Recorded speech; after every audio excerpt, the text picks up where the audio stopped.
Hi, this is Bryan Rich from Money Markets TV.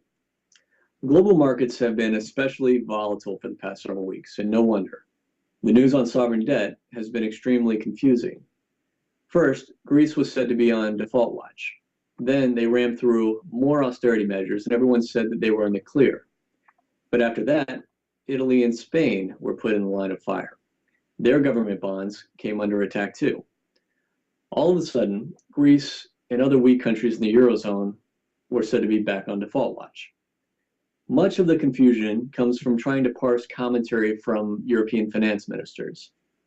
They have contradicted each other on the subject of a Greek default all along the way.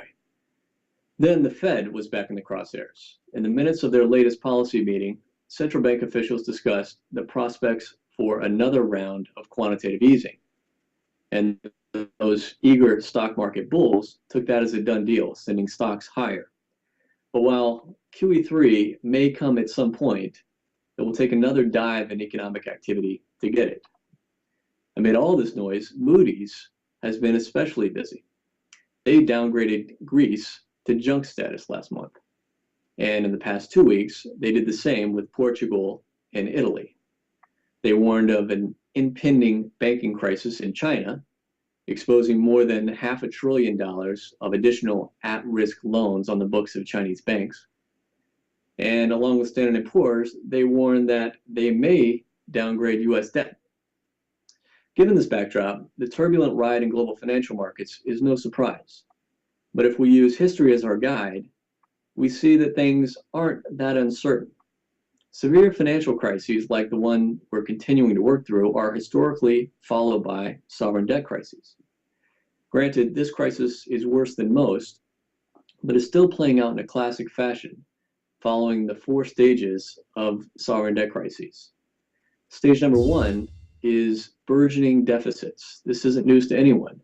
Deficits have been exploding all over the world for years now, as governments spend money to stabilize their financial systems and an attempt to stimulate their economic activity. And this has resulted in near 10% deficits in many of the world's biggest countries, including the US. Stage number 2, ballooning debt. And this is old news too by now. The International Monetary Fund now says 5 of the top 7 developed countries in the world will have debt loads exceeding 100% of GDP over the next few years. Stage number 3 is downgrades. And as I've been detailing, we're right in the middle of this stage now. And that leads us to stage number 4, defaults. When investors see more risk, they require more return. So when countries are downgraded, their borrowing costs rise. Then it becomes harder to finance spending. It becomes harder to finance existing debt. And that's when we see defaults. And Greece is certainly headed in this direction. And unfortunately, defaults tend to be contagious.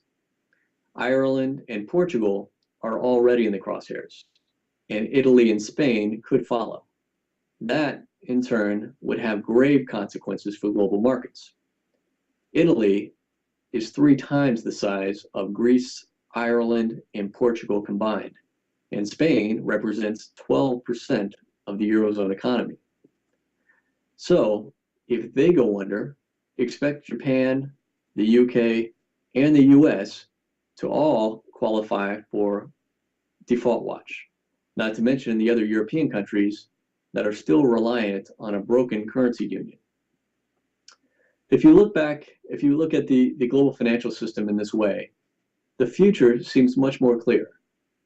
We should expect the economic fragility to continue and the final stage of this sovereign debt crisis, default, to run its course. For proof, just think back to 2007 and 2008, when a private debt crisis led to a massive capital flight from all relatively risky assets. The same thing, in my opinion, is about to happen in this public debt crisis. From an investor standpoint, it won't be a beauty contest, but a least ugly contest as this global crisis continues to spread. I'm Bryan Rich from Money Markets TV. Thanks for watching.